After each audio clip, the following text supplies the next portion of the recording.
और चलिए बढ़ते आगे, रायपुर से बड़ी खबर मिल रही है, जहां भानु प्रतापपुर उपचुनाव में बीजेपी कांग्रेस ने ताकत झोंक दी है। 3 दिन तक प्रचार प्रसार करेंगे मुख्यमंत्री भूपेश बघेल। कोडे कुर्सी, पुरी और टहंका पार में सभाएं और चारामा में रोड शो करेंगे। बीजेपी अध्यक्ष अरुण साव 2 चुनावी सभा को संबोधित करेंगे।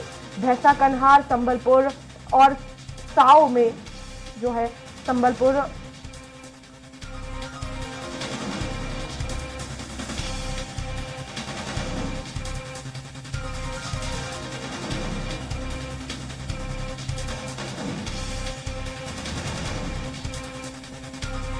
और ज्यादा जानकारी के लिए संवाददाता हेमंत शर्मा हमारे साथ सीधे राजधानी रायपुर से लाइव जुड़ गए हैं।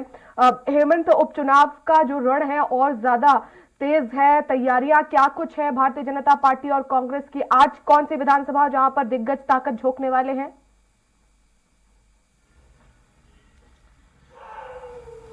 देखिए वर्षा, भानु प्रतापपुर उपचुनाव को महज अब 5 दिन बचे हैं। 5 दिसंबर को वोटिंग होनी है और 8 दिसंबर को इसके नतीजे आएंगे।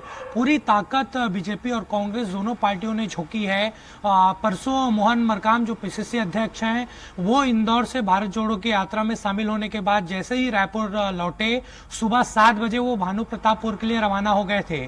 उसी तरीके से बीजेपी के जितने तमाम दिग्गज नेता है, चाहे वो प्रदेश अध्यक्ष की बात की जाए, नेता प्रतिपक्ष की बात की जाए या पूर्व मंत्रियों की बात की जाए, सभी ने वहां पर अपनी अलग अलग जिम्मेदारी ली है। आज जो बीजेपी के प्रदेश अध्यक्ष हैं अरुण साव, वो 2 अलग अलग जगहों पर जनसभा को संबोधित करेंगे। एक जगह जनसंपर्क भी उनका होगा और वहीं पर पिछले 2 दिन से वो मौजूद हैं। और आज से अब कांग्रेस की ओर से मुख्यमंत्री भूपेश बघेल प्रचार की कमान संभालने जा रहे हैं। 3 दिसंबर को प्रचार का अंतिम दिन है। उससे पहले लगभग 8 चुनावी जनसभा को मुख्यमंत्री के द्वारा संबोधित किया जाएगा। अगर आज के कार्यक्रम की बात की जाए मुख्यमंत्री की, तो आज वो कोडे कुर्सी, भानु प्रतापपुर, पुरी और टहंका पार चरामा में चुनावी जनसभा को संबोधित करेंगे और उसके बाद रात्रि विश्राम उनका वहीं पर होगा। उसके बाद कल विधानसभा का विशेष सत्र है, कुछ देर के लिए वो यहाँ पर आएंगे। उसके बाद फिर दोपहर बाद वो भानु प्रतापपुर के लिए रवाना हो जाएंगे। तो लगातार मुख्यमंत्री भूपेश बघेल 3 दिन तक वहां पर प्रचार करेंगे, क्योंकि इससे पहले उनकी कोई भी चुनावी जनसभा नहीं हो पाई थी, क्योंकि भारत जोड़ो यात्रा, फिर वित्त मंत्रियों के साथ बैठक दिल्ली में थी, उसमें वो शामिल हुए थे। फिर गुजरात में चुनाव प्रचार, काफी बिजी शेड्यूल मुख्यमंत्री भूपेश बघेल का चल रहा था, तो इसलिए वो भानु प्रतापपुर उपचुनाव में समय नहीं दे पाए थे। लेकिन अब वो 3 दिनों तक, यानी प्रचार के अंतिम दिन तक वो वहां पर प्रचार करेंगे। और जो जानकारी में निकल कर सामने आ रही है उसके मुताबिक आज तो 3 अलग अलग जनसभाओं को संबोधित करेंगे। उसके बाद कल चरामा में सभा के बाद रोड शो भी होगा और फिर प्रचार के अंतिम दिन कोरर और लखनपुरी, जो महत्वपूर्ण जगह है भानु प्रतापपुर उपचुनाव का, कोरर को एक तरीके से वहां पर कांग्रेस का वोट बैंक माना जाता है। वहां पर जो एक और दावेदार थे पीरेश ठाकुर कांग्रेस की ओर से, वो उनकी गृह ग्राम है, वहां पर कांग्रेस का काफी पैठ है। वहां पर भी मुख्यमंत्री भूपेश बघेल जनसभा को संबोधित करेंगे प्रचार के अंतिम दिन। तो लगातार अब यहाँ पर चुनावी जनसभा भूपेश बघेल की होगी और कोशिश उनकी होगी कि मतदाताओं को अपने पक्ष में वो अपील कर सकें, कांग्रेस प्रत्याशी को जिताने की अपील कर सकें। और कांग्रेस लगातार ये दावा कर रही है कि 4 उपचुनाव जिस तरीके से हमने जीता है, 5वां भी हम ही जीतेंगे।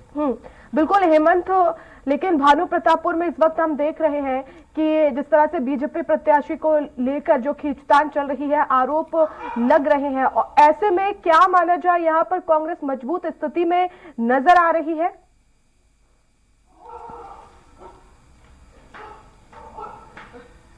देखिए, जिस दिन से इस बात का ऐलान हुआ कि भाजपा और कांग्रेस से उम्मीदवार कौन होगा, उसके बाद से सियासी सरगर्मियां भानु प्रताप पूर्व उपचुनाव को लेकर उसी दिन से बढ़ गई थी। उसके बाद पीसीसी अध्यक्ष मोहन मरकाम प्रेस कॉन्फ्रेंस कर ये खुलासा करते हैं कि भाजपा के जो प्रत्याशी हैं ब्रह्मानंद नेताम, और वो रेप के आरोपी हैं और 2019 में झारखंड के टेल्को थाना में उनके खिलाफ केस दर्ज है। उसके बाद तो सियासी बवाल जो उस दिन से मचा है वो अभी तक वहां पर चल रहा है। झारखंड पुलिस 2 दिन पहले वहां पर पहुंचती है उनको उनकी गिरफ्तारी के लिए, कल वहां उनको नोटिस दिया जाता है, वो वहां पर नहीं पहुंचते।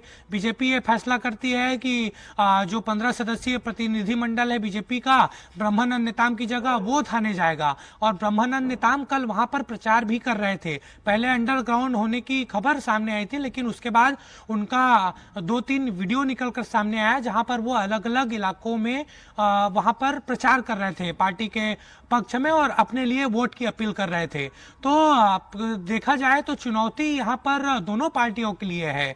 एक तरफ जहाँ बीजेपी इस बात को भुनाने की कोशिश कर रही है कि आदिवासी आरक्षण को लेकर सरकार ने अपना पक्ष सही तरीके से हाईकोर्ट में नहीं रखा, दूसरी तरफ वो ये मामला भी उठा रहे हैं कि उनके प्रत्याशी को जबरन राजनीतिक षड्यंत्र के तहत फंसाया जा रहा है। और वहीं कांग्रेस की बात की जाए तो बार बार इस बात का उल्लेख हर जनसभा में वो कर रहे हैं, चाहे वो मोहन मरकाम की बात हो, कवासी लखमा की बात हो, कि ब्रह्मानंद नेताम जैसे आरोपी को बीजेपी ने उम्मीदवार बनाया है। और कांग्रेस ने जो विकास काम किए हैं वहां पर 4 साल में, जो वहां पर विधायक थे स्वर्गीय मनोज मंडावी, उन्होंने जो काम किया उसके सहारे वोट कांग्रेस की ओर से मांगा जा रहा है। तो चुनौती दोनों पार्टियों के लिए है और प्रतिष्ठा का सवाल है, क्योंकि 2023 के पहले एक तरीके से इस उपचुनाव को सेमीफाइनल की तरह मान के चला जा रहा है और उसी के तहत दोनों पार्टियों ने पूरी ताकत वहां पर झोंकी हुई है। वर्षा, जानकारी के लिए